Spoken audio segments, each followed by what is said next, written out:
Hey, everyone. Welcome to Unique Ways with Thomas Gerard, an audio podcast. We've got a super special guest today.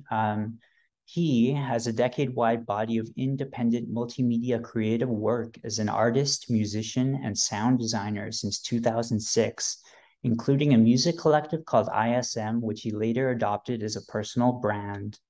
His productions led to broader collaborations with a variety of teams, partners, and clients. This path marked a shift in 2019 when he established ISM Arts and Culture Corporation as an end-to-end creative agency focusing on cross-stakeholder social innovation initiatives with governments, communities, companies, and research institutions at the local and global level. He has since worked with organizations like TED and Triumph, Canada's Particle Accelerator Center. Please join me in welcoming Scott Mallory Jr. How's it going, Scott? Hey there. Doing pretty well. How about you? I'm good. You ready for 20 questions? I sure am. Let's go for it. Okay, here we go. Number one, tell me a little bit more about yourself. What do you do? Well, you already mentioned one of them. You mentioned Triumph, once again, Canada's Particle Accelerator Center.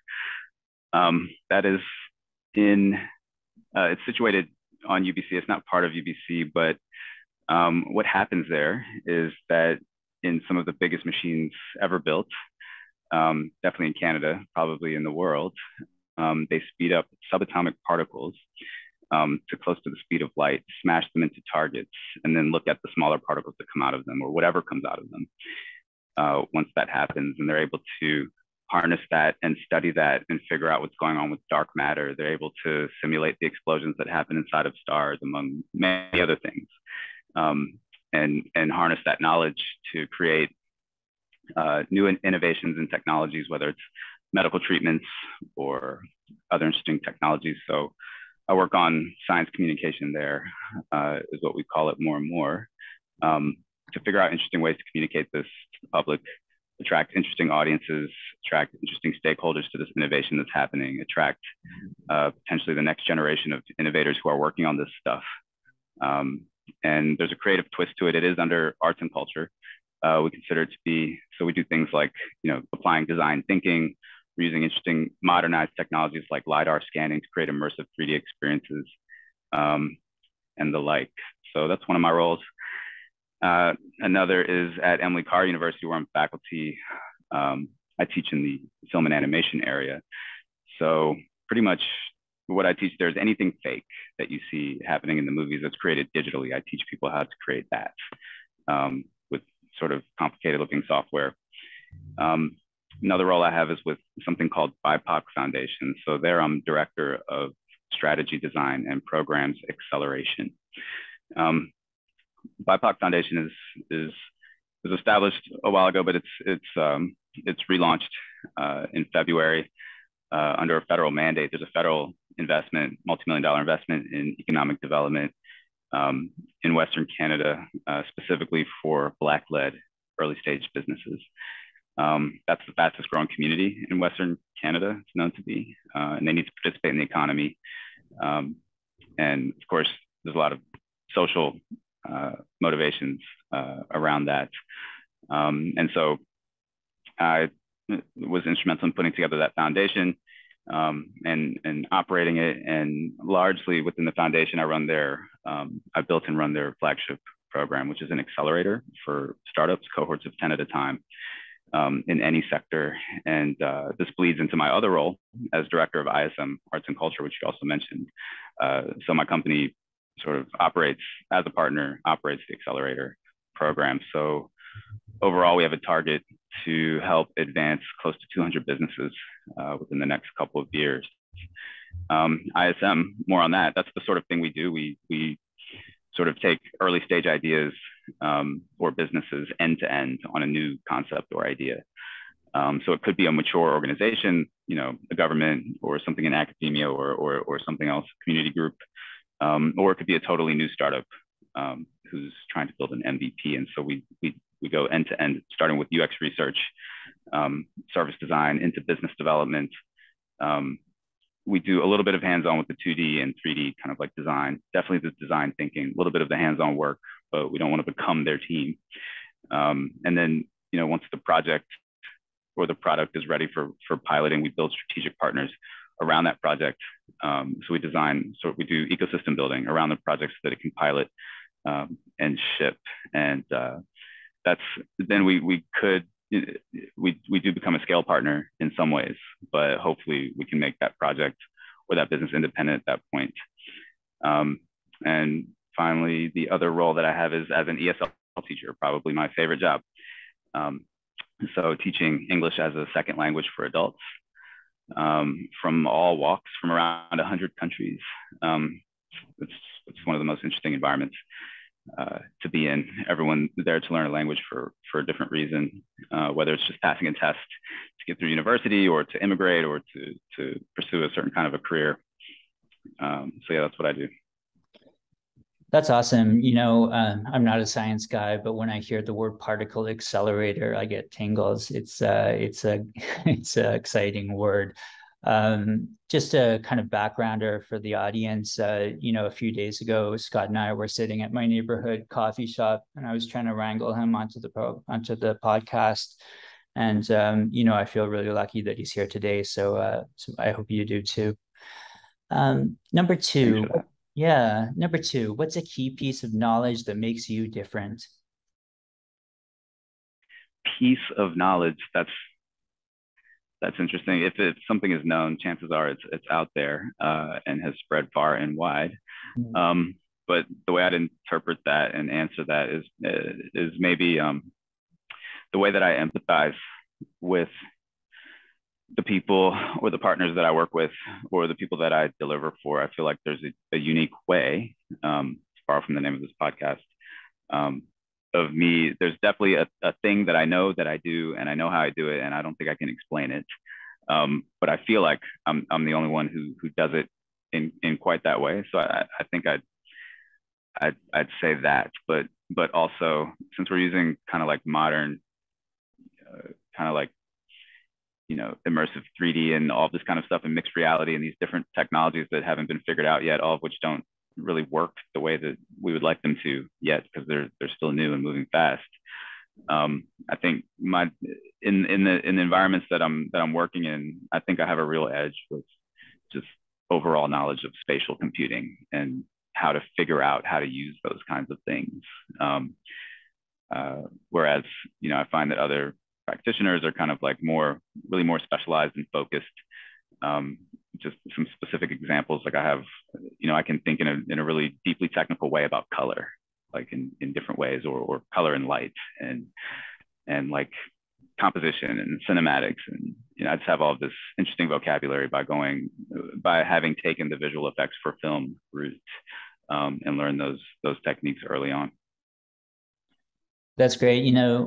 When this podcast started as Unique Ways, it was really kind of started around this idea that everybody has their own angle and their own kind of thing that they can do that no one else can do, their kind of superpower, and everybody kind of knows what their own is. I just needed a platform where people could share it. It's super exciting to hear yours for sure.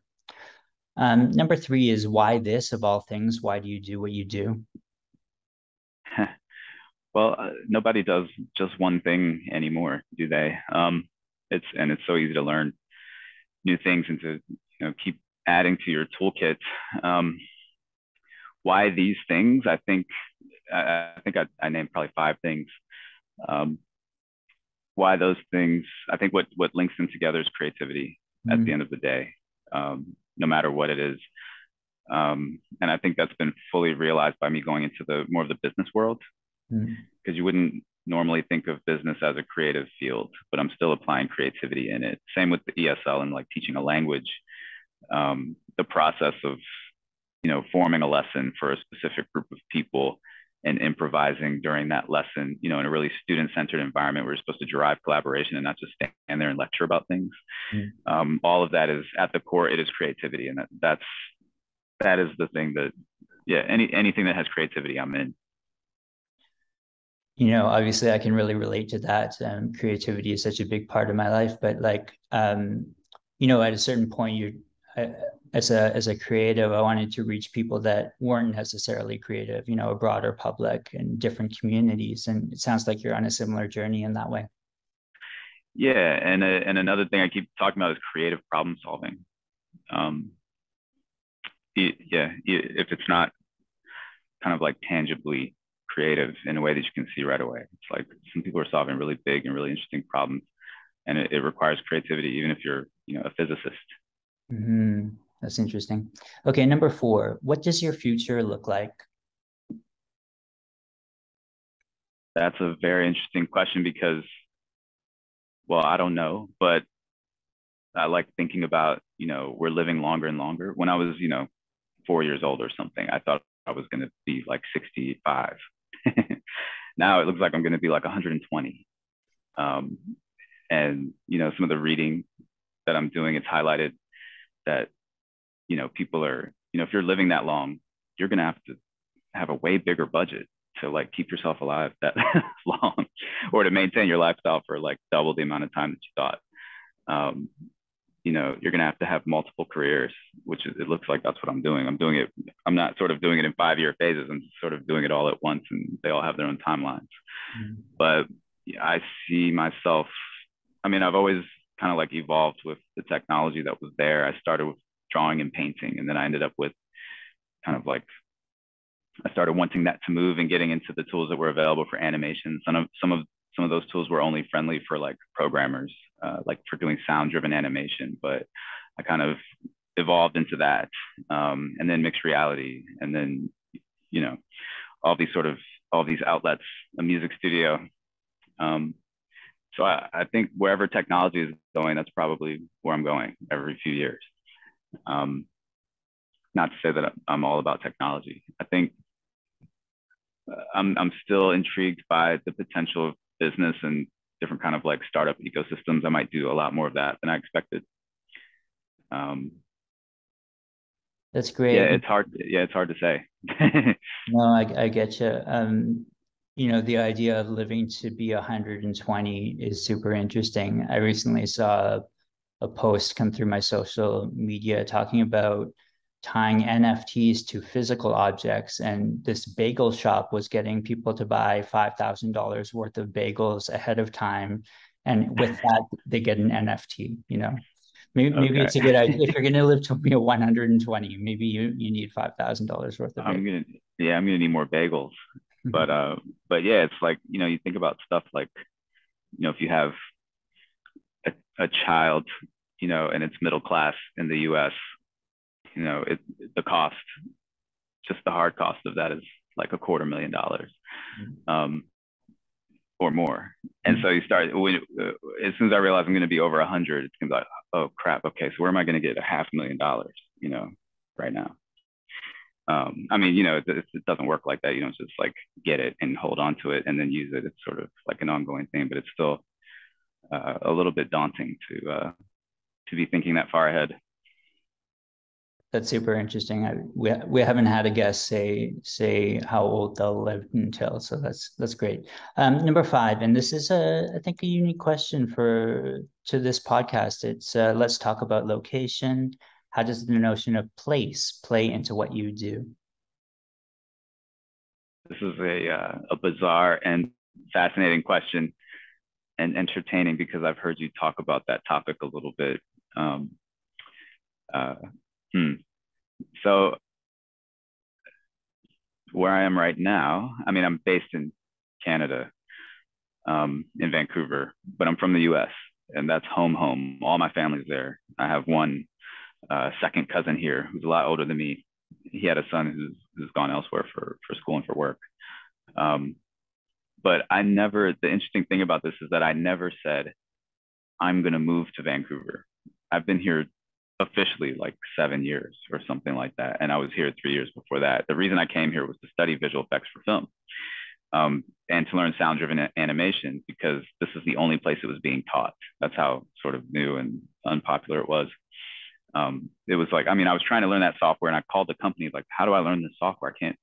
Where am I supposed to go? Because I can't find anything. I said, I found this one place in Vancouver. How's that as an option? And then they were like, well, that's a great option because that's your only option right now, like on the planet. So I was like, okay, I'm going. I didn't even look at a picture of Vancouver, and I went because I knew I wanted and needed to learn that stuff, Mm. and that's proven to be true. But so that's why I came here, and then I kept finding opportunities here. My network starts swirling around. I love the location. I just wanted to kind of like visit in chunks of time. I had a really interesting lifestyle of being able to be home 3 months out of the year, like in the US, and then be somewhere around the world, including here, like for the rest of the year. Go home and do like, crank out some work in the studio and stuff like that. But I never said I moved here, and I never decided to do that. I went, you wouldn't believe how long I went without like a real cell phone plan at the rates I was paying. But I think the reason I'm comfortable being here, part of what makes me comfortable staying here is that in my head, I never said, like, I'm not going back home, or else I wouldn't have been able to live with it. It's a decision I wouldn't have been able to make. But it's just a circumstance that unfolded. And at one point, my mom was like, "Did you move and you didn't ask me first?" I was like, "No, it's just like every 4 months something happens, and I stay here because of that." And it's like basically every, I don't know, I feel like everything kind of works semester based since I'm, rooted in academia in a lot of ways. So it's like every time when it's October, I start thinking about, okay, what's going to happen in January? I might get out of here. And then I don't because something happened. And then I'm like, okay, well, I'm going to start thinking about April and May because, something might stop happening here and start happening somewhere else. I might get out of here. And I just always end up here. And that's cool. I like that answer. Number 6, if you had to start from scratch, what advice would you give your former younger self? That's easy. I say this all the time. I would tell myself to go to Korea and go to film school in Korea, and watch some Korean films. That's what I would have done. I used to love filmmaking in itself. At the time that I was getting more and more creative, I think filmmaking was probably the dominant medium and most complex slash, and at the same time, kind of accessible, like medium and field to get into. I don't know if you remember around probably 2008, 7-ish, 6-ish, where it's kind of hard to like get a camera or figure out what HD really means. It wasn't sort of throw whatever you want on YouTube yet. And so to me, that was the high point of like how creative you can get with bringing together storytelling and sound and color and everything you want to put into a piece of creative work. But so where was I going with that? Can you remind me? Your former younger self, you would. Right. So yeah, I was getting back to Korean film. So yeah, so that was like the ultimate form of creativity that I could identify at the time. And I think it still would have been worthwhile and to exist in that culture. I know that there's opportunities to go to there's interesting opportunities for, someone like me to go to school over there. I've been there like 5 times. I love the food. I love the culture and everything. And the films are like, if I was going to make a film, it would be something like that. The more creative ones, less the like mainstream, but yeah. Well, I like that. And in part, that triggers a thought because I Googled you and the results said that you're a filmmaker. So that's a very fitting answer in that way. Yeah, thanks. Number 7, what's a day in your life like? That's a chaotic, crazy question. I tell you what, I can't do the same thing every day for more than 3 months. I learned that a long time ago. It's not possible. My calendar is different every single week. And I don't know I don't understand like thresholds, and I don't have a sense of scale. Like there'll be 17 meetings in there and someone might say, "Oh, that's a lot of meetings." I'm like, "Oh, it is." I don't even know what a lot of meetings is in a way. So like, I don't know, but then there's these, I kind of flow across the calendar. There'll just be a big empty space, like wherever I felt like keeping it empty. So there's no, the day in the life is looking at that image of the calendar. And I don't know, I'm in a really privileged, kind of like spoiled moment in time right now where I can create my own schedule as I go, day by day. I can work all night, sort of wake up anytime. I can, whenever I get creative, that's when I do my work. The meetings are just about that work. It's a natural flow. I'm also very calendar oriented, and I know that feeling of like wanting to keep a space empty and not being sure why, but just kind of knowing that you need to do that. Yeah, I can get a little more specific though. Like, uh, so maybe not the subject of what's going on that day, but the way I work sometimes is like, okay, what I just explained in the broader view of the calendar, it's the same way within the day. So in certain ways, so like it could be that I worked on something really hard for 5 minutes, and then I feel like standing up and sort of getting something to drink and giving somebody a call who I just thought of, and then go back to that work on that project. And then maybe 2 minutes into that, I feel like switching to a different project, and I'll have, a few different tabs open of things I'm working on. Maybe I type a sentence, give somebody a to do on one project, and then switch to the other project, depending on where my head is at that moment. Um, and maybe that's part of my sort of self optimization, self regulation. Like, I don't do things that I don't feel like doing, so I don't burn out doing them. And it helps me stay effective, I think, when you're able to switch back and forth like that. I think that's actually super inspiring for our audience. Number 8, lifelong learning is a popular topic these days. How do you stay up to date? Um, I mean, a lot of it is passive, and like, in the networks that I move around in, things, I just come across things, but, there's a few like really rapid tech publications, what this company is thinking today and what they sort of started thinking, change their mind tomorrow. Sometimes I follow that, I followed at that level. Sometimes there's things that I look at because it intrigues me because I didn't think I was interested in it. And, if it's of today, then I'll take a look at it, just for that reason in itself, that, wow, I never encountered that before. Attending conferences like TED, especially, looking at 90 talks, close to 90 talks in a week, getting to see them sort of before they get released, and have conversations about those things we got inspired by that week. I love the TED conference. And I do research. I do a lot of research on the organizations that I'm working with and that I want to work with. And that leads me to other research about that field in general, to understand their context, and how we could work with them. Like, I look, deeply into the people and, the missions of those organizations, and try to figure out how those people think and why and when and how they work, just to get any kind of knowledge I can. And in doing that, I come across all kinds of stuff about industry, about culture. Yeah, it's my short answer. I've said this before, but I get a physical copy of the London Review of Books sent to me, and man, getting that tactile, newspaper size thing, really, really shapes your life in a certain way. I don't know how newspapers died out. It doesn't really make sense. Number 9, what tools do you use? Are you digital? Are you analog?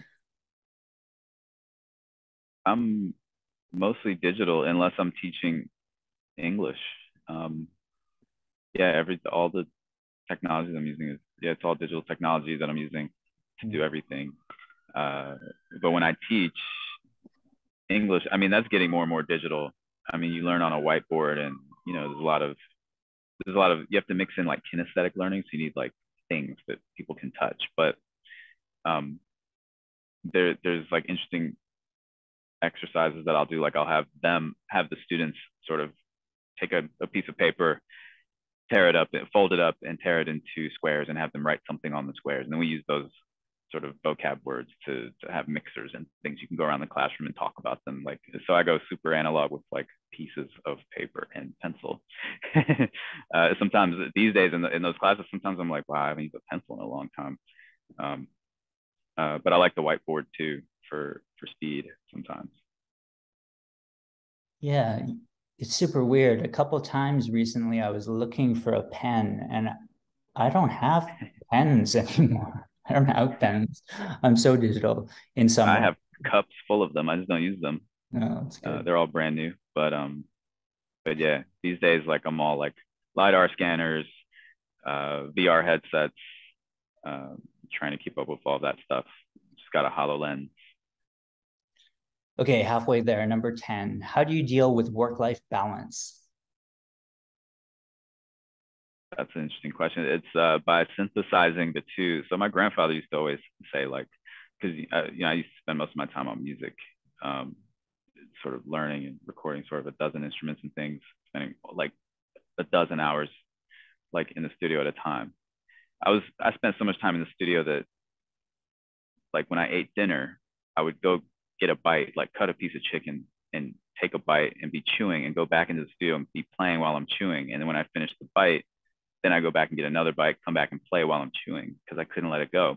My grandfather said, he's like, those things that you do when, you're staying up all night and all this kind of stuff, and nobody even asks you to do that, that's the stuff you need to be doing, like with your life, and I'll support you. And I appreciated that comment. He said it more than once, but ultimately, the people do ask me like, oh, well, what do you do like for yourself?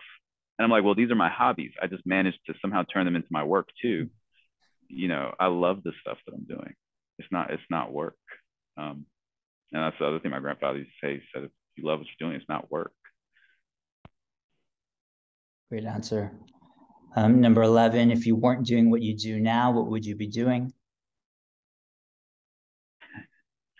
This might go back to the other question about film. I think I would be a filmmaker in Korea or like just involved in those productions somehow. Mm. Um, Obviously, the language would be a challenge, but I might be doing that. I might be doing that. I wished I had more time to study psychology. I would have liked to become a psychologist, but I realized it was going to take forever. That's it. That's one of the only reasons I didn't do it. Interesting. 12. What would you not like to do, like career-wise? Not like to do. Going back again, like I can't sit there like on a time sort of thing. Um, just don't make me sit there for hours in one spot. I can't do that. And Mm. the closest I came to that was so I ended up. So if you remember, I mentioned that I called that software company to say, how can I learn this stuff? So Mm. my first job ended up being working at that company, prototyping sort of Mm. the next generation of those 3D simulation tools. Um, that's kind of a desk situation, but it was so innovative in there, and it's a relatively small company, and you can kind of like, there's flexibility to be creative about proposing the ways your project could go, and exploring the different things you want to learn and seeing if that still makes sense with what they're trying to accomplish, across their technical and marketing teams and stuff like that. And then you start to enjoy it. And I ended up spending 10 hours at work. I ended up going in there on the weekends, Mm. because that environment was inspiring, but that's a rare case and nothing that good lasts that long anyway. It's not realistic. But yeah. At the coffee shop, Scott and I were talking about prototyping, how he was involved in prototyping and how I'm involved in prototyping, and how that kind of works, which is pretty complicated actually. Number 13, what's your favorite word, quote, or sentence? Favorite. Okay. So my grandfather's going to be a recurring theme here. He always said, he would say at certain times, he'd be like, hey man, like we'd be ending a conversation or I'd be heading somewhere. He'd be like, hey man, don't take any wooden nickels. Um, so don't let anyone sort of BS you or, and so I was like, why is he telling me this? And it seemed like common sense and all that I didn't need to be reminded of.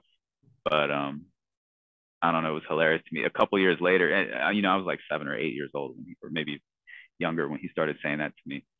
And then like a couple years later, a few years later, one time he was like, hey, and then he held out his hand and there was a wooden nickel in it. And it cracked me up, and I'll never, forget that, that idea. That's why I like that quote.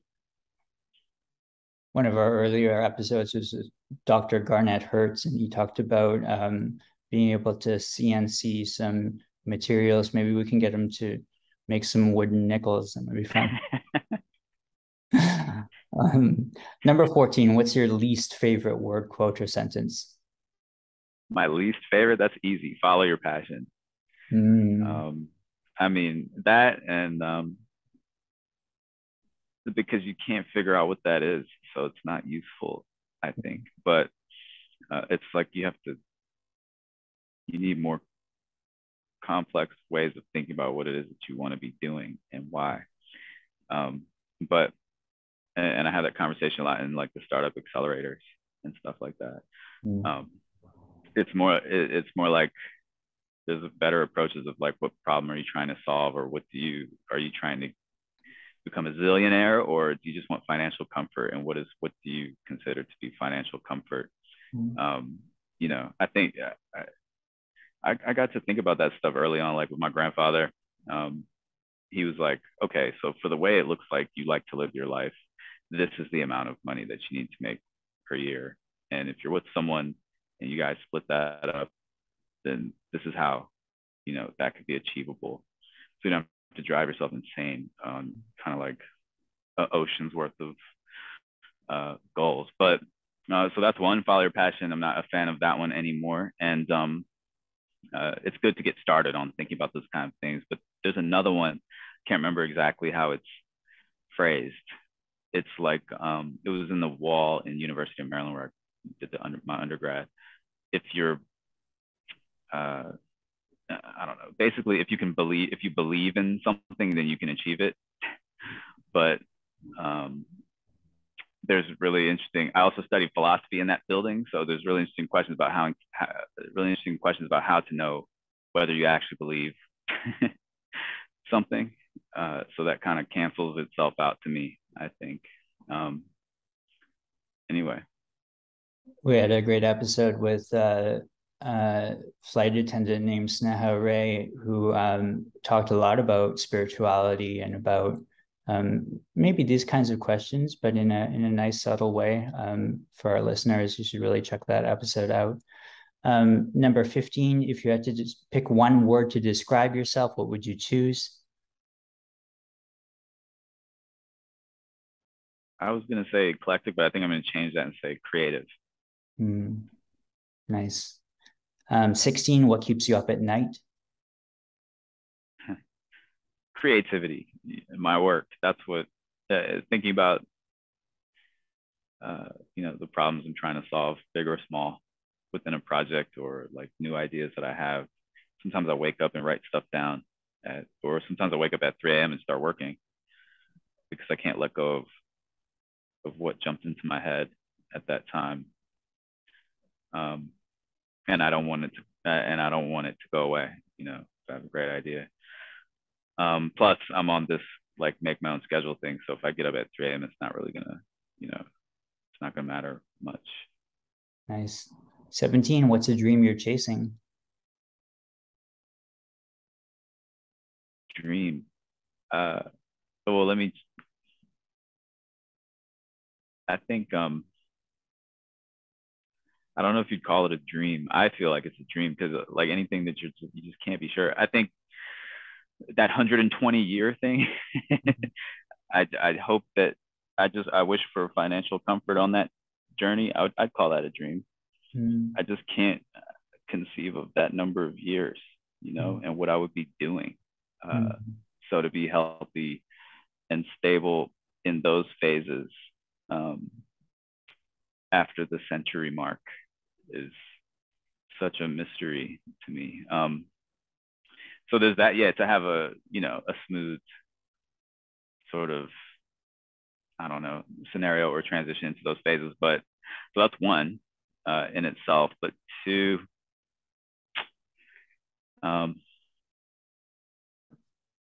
probably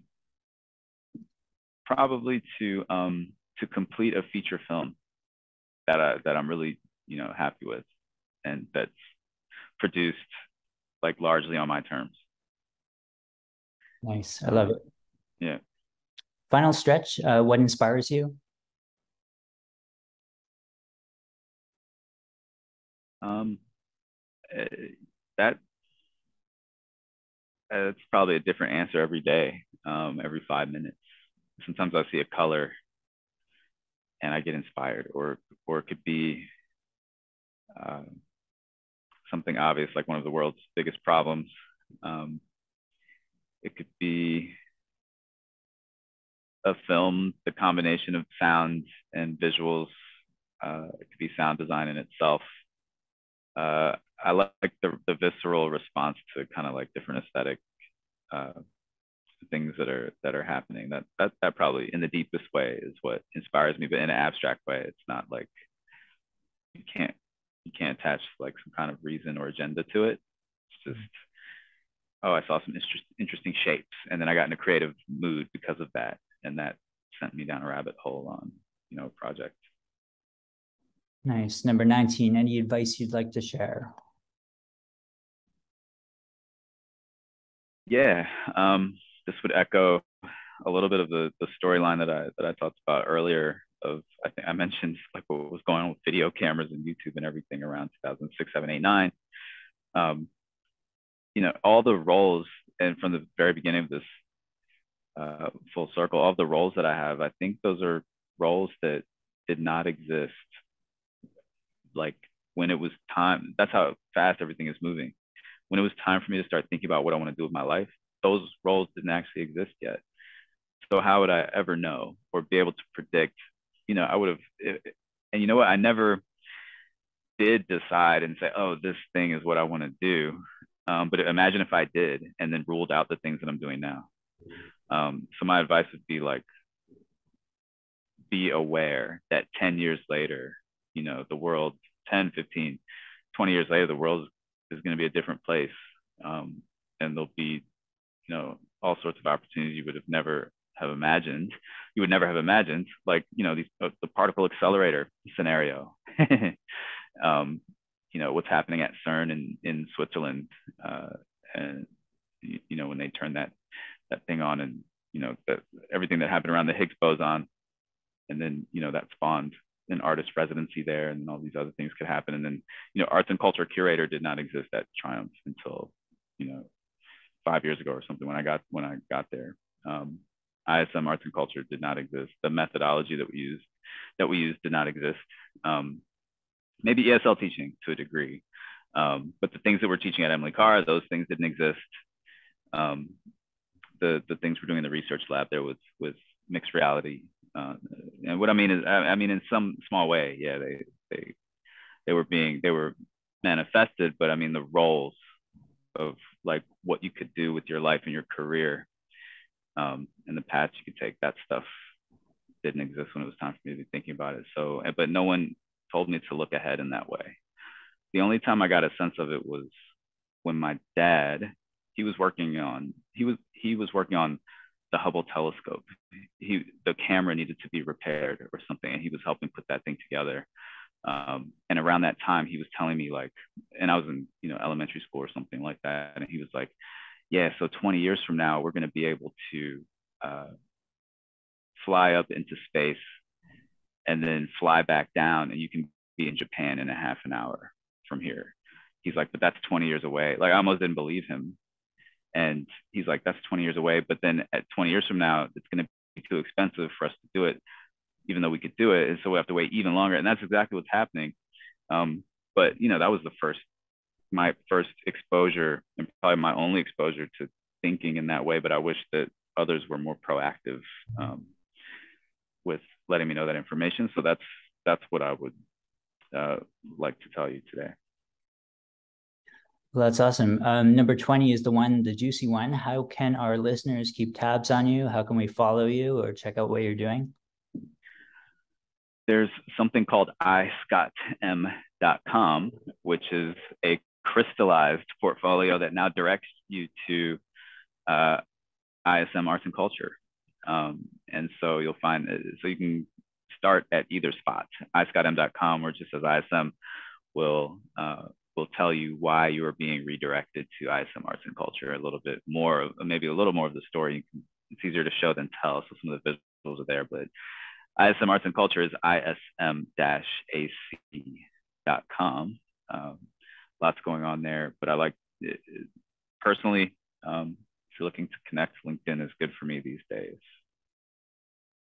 Well, that's great. That's a wrap. Thanks so much for being on the show. A lot of what you said, really resonated with me, but, talking about your grandfather's advice and how that kind of shaped your world, talking about the way you use a calendar, some of those kind of bizarre, kind of creative thoughts were, I think, really fascinating for our listeners. And I think it's shaped up to be a really great episode. So thanks so much for coming on. Cool. Thank you very much, my friend. Okay, thanks. All right.